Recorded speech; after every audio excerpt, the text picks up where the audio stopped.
I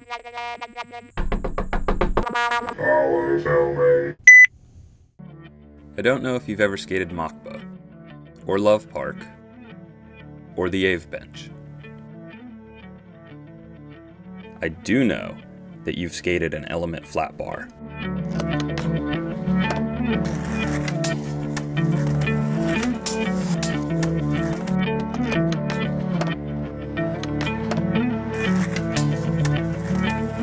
I had an Element rail when I was a kid. I had an Element flat bar. I had an Element rail. I knew somebody who had one. I used to skate it like every day. It was fat and wide. It was definitely wide. So freaking wide. And like fit perfectly on your trucks. Anything I could do on a ledge, I could pretty much do on that rail. It'd be like skating a ledge, but you're skating a rail. For some reason, just that flat bar was like the pinnacle of driveway skating. It's the most iconic rail of all time. The Element flat bar was released in 2007, and they're still making them today. It's 6 feet long, 4 inches wide, weighing 32 pounds, with 3 adjustable heights, 11, 12, and 14 inches. It even makes a cool sound. It's kind of like hollow on the inside, I think, so there's that echo, kind of piercing sound. Sounds like you're hitting a gong.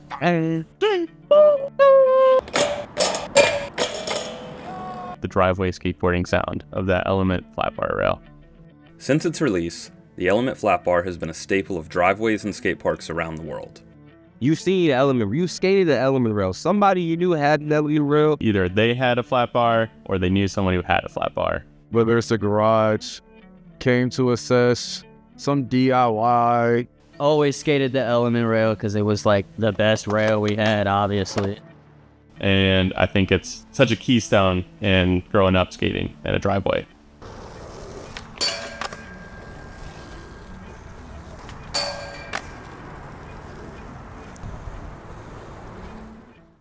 In the early 2000s, Element was big. It was big in a way you don't see today. Flagship store in Times Square, world touring, Bam Margera heartogram boards big. Beginning as Underworld Element in 1992 and purchased by Billabong in 2001, Element had all kinds of money to make whatever they wanted. So they made pretty much everything. You could put an Element logo on anything and sell it. And they did. This was also when prefab driveway skate obstacles were everywhere. You're no stranger to the plastic ramps made by Factor X. They made those awful little blue rails that always bent in the middle and that kinked red rail. Other companies churned out a slew of other useless rails. Perhaps the least holy of them all was the Fresh Park rail. Even Zero had a rail out. It was nothing special. In October 2007, not long after the release of their video, This Is My Element, the Element flat bar was released onto the world. At an event called the Element Flat Barbecue, a lucky group of kids became the first to ever skate the Element flat bar.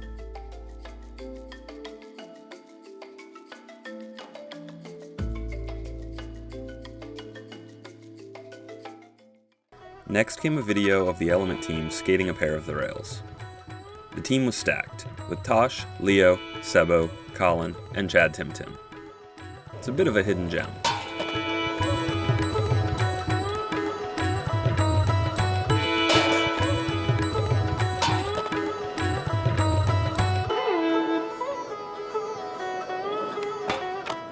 In the last clip of the edit, Chad Timtim does a line with a switchback 180 nose grind on the first rail, nollie cab back lip on the second.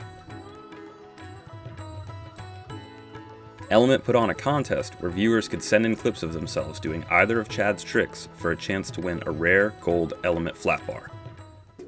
Obviously, we had to find out who won this rare gold Element flat bar. Nothing on Google, nothing on YouTube. 2007 was too early for most modern social media. No digital footprints to follow. But then, the Slap message board provided. A single comment from 2008 lit the way. I don't actually know who I expected to find as the winner. It was Jeff Dickson.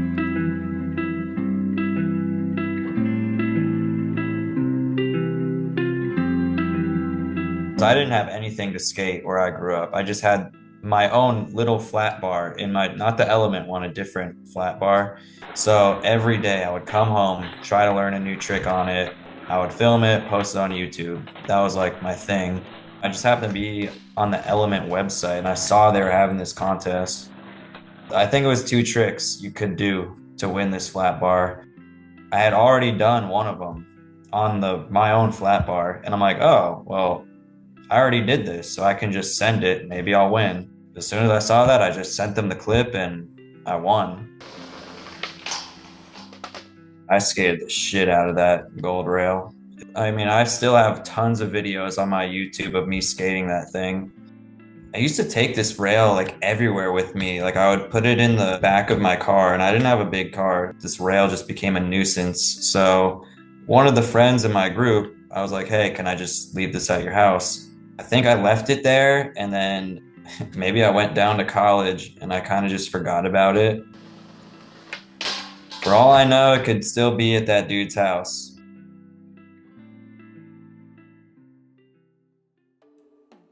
In 2010, Element released the Drop Spot line, a series of portable obstacles made by Fresh Park.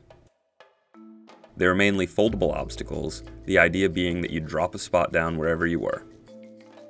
The bench and the pole jam were pretty good, the kicker was a dumb waste of money, and the high ollie bar is one of the most egregious and worthless products I've ever seen in my life. And surely no kid ever actually convinced their parents to buy them 2 Element pole jams so that they could make an Element rainbow rail. The flat bar was also considered to be a drop spot, and they added this ride-on inclined version. The drop spot line was phased out by 2015, but the flat bar survived. Over the years, the rail has been released in a handful of colorways. The original black in 2007, the shock print in 2011, the prismatic red rail in 2014, which I thought was a myth until I found this picture. The Nyjah Rise Up in 2017, Nyjah Brilliance in 2019, and the Galaxy Rail in 2021. Regardless of the colorway, the design of the rail has remained unchanged since its debut in 2007. I started this project with the question, who designed the Element flat bar? This iconic rail, somebody had to design it. I got in contact with Chris Apilla, who worked as an Element sales rep in 2007. His memories were foggy, but he said Jeff Dickson, an industry veteran who was the head of hard goods development for Element at that time. Next, I'm digging through US patents and hoping to find a patent for the Element rail. It's not there, but the Zero Swichblade rail from 2009 is. The inventor is listed as Jeff Dickson.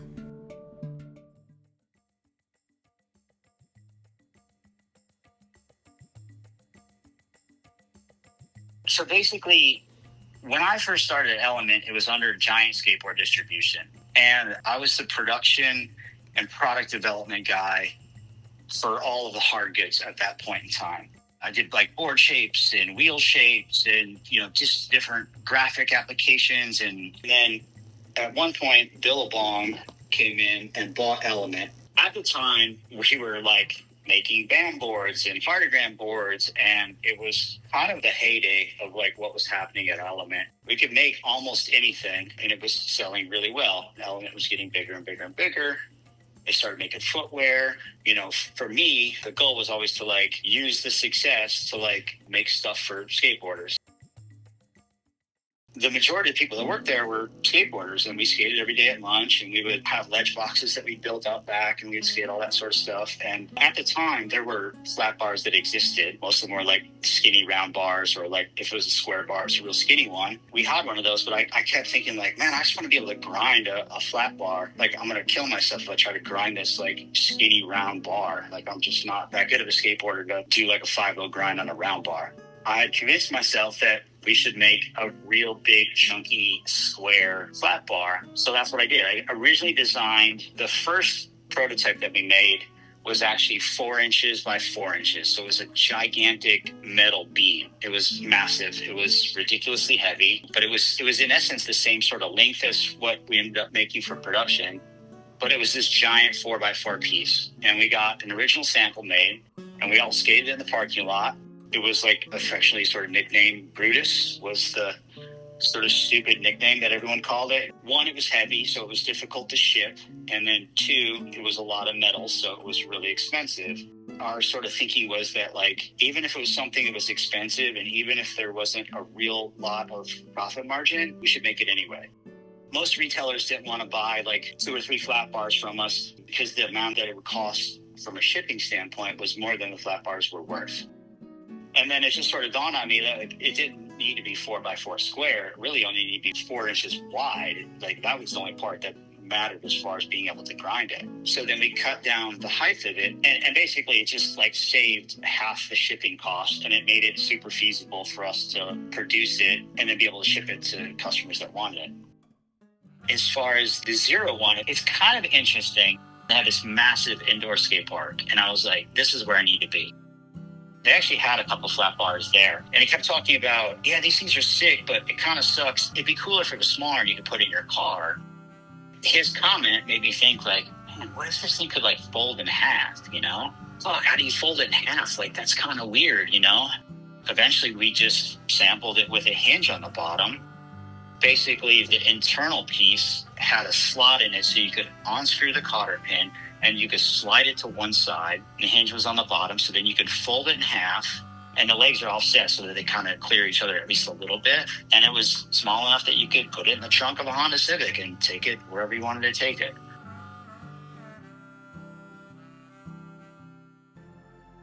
I know there's a whole world of people that don't live in places like California where it's always nice weather. I know what it's like to skate in your garage during the winter, or in a parking garage, or even in your basement. So I was like, what if you had this little thing that you could fucking skate in those situations? So like, it was just such a satisfying feeling to be able to like translate that into something that was like helpful and meaningful and like exactly what somebody wanted to ride, you know? Yeah, it's about the flat bar, but it's like, I don't know, you know, of course, like probably everybody wants to think that the stuff they do is cool or meaningful or something to somebody out there. That's the whole point of doing it. Yeah.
I think I actually did learn nose grinds on that rail instead of a ledge. Definitely every basic trick I've learned on that new flat bar rail. The first rail, I was able to actually like 50. Straight up nose grinds, no pinch on this shit. I remember specifically I learned front feebles on it. Funny enough, I did a nollie front board fakie. Kickflip backboard slides. First time ever kickflip back 5-0, you know what I'm saying? Like, I don't even, and kickflip back 50, honestly, I've never kickflip back 50 no rail. Keep making these, keep making damn pentagrams and element rails, bro.